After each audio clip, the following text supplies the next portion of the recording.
président de la Ligue régionale de Dakar. Alors, randonnée, vraiment, je l'ai trouvé très bien. De façon à ce que les gosses sont sortis. L'année, on a bien marché.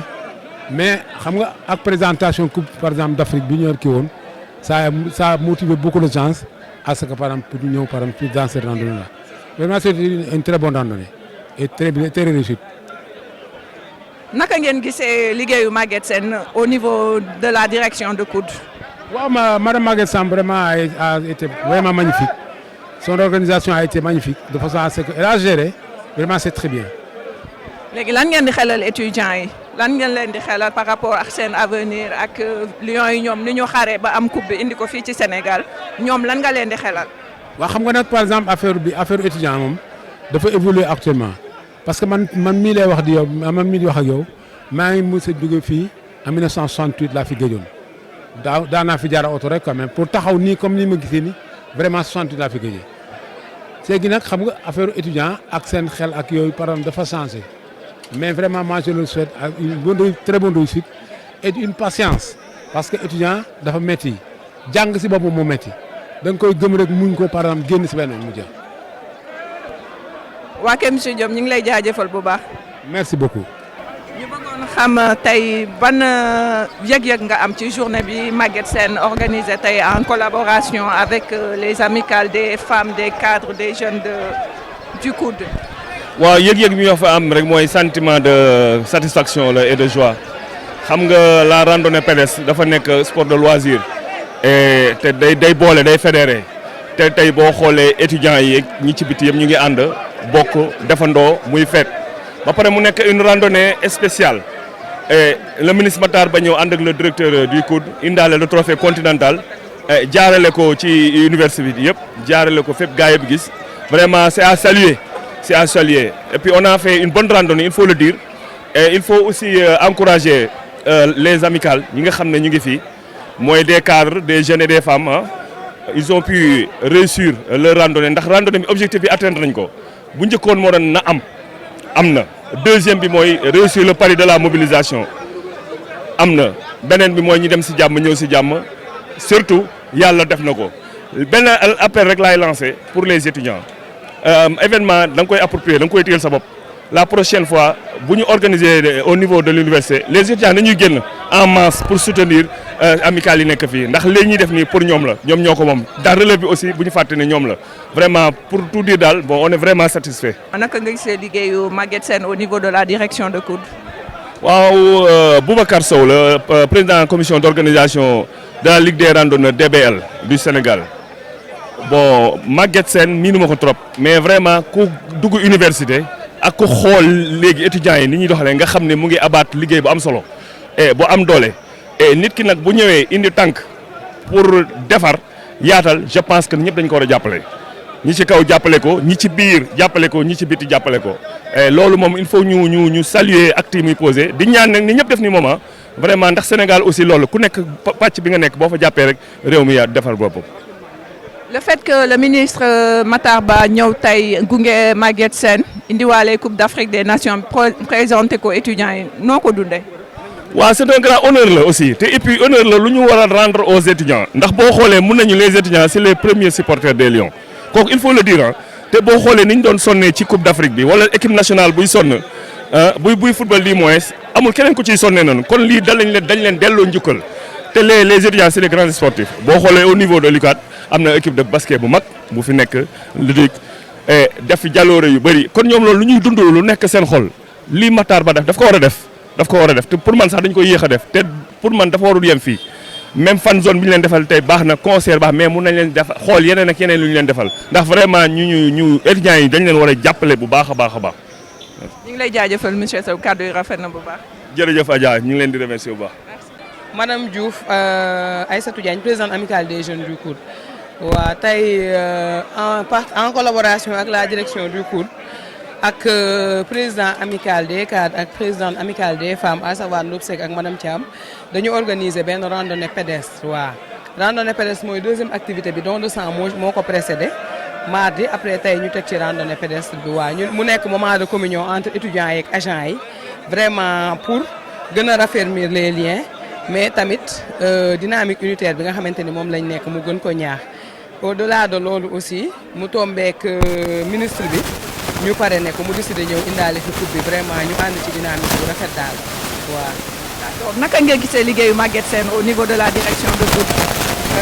liggéeyu DG Maguette Sène moom vraiment mënuñu di ko rafetlu rek rafetlu ko waaw vraiment ndax liggéey bu am solo la macha allah depuis qu'il est là y a beaucoup d'avancées yoo xamante ni def na ko ci kër gi waaw que muy sur le plan environnemental sur le plan de la santé et tout vraiment côté yëpp macha allah def na ci ay avancées yu significatif waaw comme j'ai l'habitude de le dire rek UCAD moom léegi boo duggee amatul dara loo xam ne da koy envier université européenne yi voilà ak yeneen université africaine yi. d'accord madame Diouf ñu ngi lay remercier bu baax. waaw maa ngi leen di sant bu baax merci waa Kewoulo aussi la presse vraiment kontaan nañ ci teewaay yi merci à tous. Notre présence ici, c'est une présence à Dakar, mais nous sommes aussi présents dans toutes les universités du Sénégal. Parce que l'université Cheikh Anta Diop est un symbole.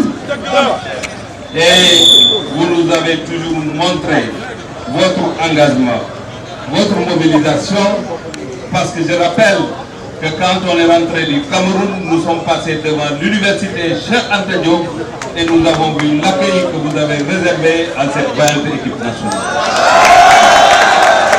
Et j'avais promis de revenir ici avec le trophée qui vous appartient, parce que vous êtes des champions d'Afrique. Vous vous êtes battus et je disais tout à l'heure que cette journée est un symbole.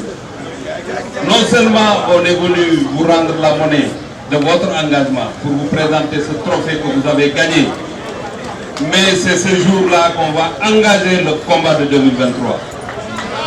La qualification de l'équipe nationale pour la prochaine CAN en Côte d'Ivoire en 2023 commence aujourd'hui. Dans quelques heures, l'équipe nationale va rencontrer le Bénin. Et le mardi, l'équipe nationale va rencontrer le Rwanda. Et gagner ces deux matchs, cela veut dire continuer le combat pour qu'en 2023, on revienne ici encore avec ce trophée. C'est possible parce qu'on a une belle équipe. C'est possible parce qu'on a des étudiants mobilisés. Mais on a un peuple uni autour de l'essentiel. Cela veut dire faire honneur au peuple sénégalais. Ce que je voulais vous dire, c'est que cette mobilisation ne doit pas s'arrêter. Vous vous êtes mobilisés, vous avez remporté le trophée de maire Fanzone. Vous avez continué le combat parce que nous avons au Qatar en 2022. Et ça ne sera pas facile, mais on vous fera plaisir parce qu'on ira jusqu'au bout de cette compétition. On a la capacité de le faire. Je l'ai dit hier ou avant-hier, le 11 mondial a été sorti. Et il n'y a que le Sénégal qui compte 3 joueurs dans ce 11 mondial. Cela veut dire qu'on a une équipe qui est capable d'aller jusqu'au bout de n'importe quelle compétition. C'est pourquoi j'ai demandé à l'UCC, la fédération, Sadio Mané et les autres joueurs, que le Sénégal ne se fixe aucune limite dans cette compétition mondiale. Il faut qu'on croie en nos capacités, qu'on se batte parce que personne n'est meilleur que le Sénégal. Je vais terminer par donner ce symbole parce que ce trophée, c'est pas dans la désunion qu'on a gagné ce trophée. On a gagné ce trophée parce que malgré nos ambitions, malgré nos différences, on a eu l'intelligence d'aller ensemble, supporter ensemble pour qu'on gagne cette Coupe d'Afrique des Nations. Si on veut que votre avenir, l'avenir du Sénégal soit radieux, il faut que dans la compétition, on ait l'intelligence de rester ensemble. Qu'on soit soudés, chacun défendra ses positions, mais l'intérêt commun c'est quoi? C'est le développement de ce pays. Elle est la meilleure femme jeune du Sénégal. C'est ici à l'université. Vous avez été les meilleurs supporters, les plus engagés, les plus dévoués. Et la coupe est aujourd'hui chez vous.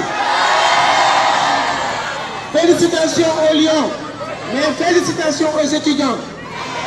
pour avoir supporté de manière acharnée les Lions, vous les avez poussés à la victoire. Donc cette coupe est très symbolique pour vous. Cette coupe a été obtenue de haute ligue. Ça veut dire tout simplement que vous, étudiants, vous devez vous battre parce que la récompense est au bout de l'effort.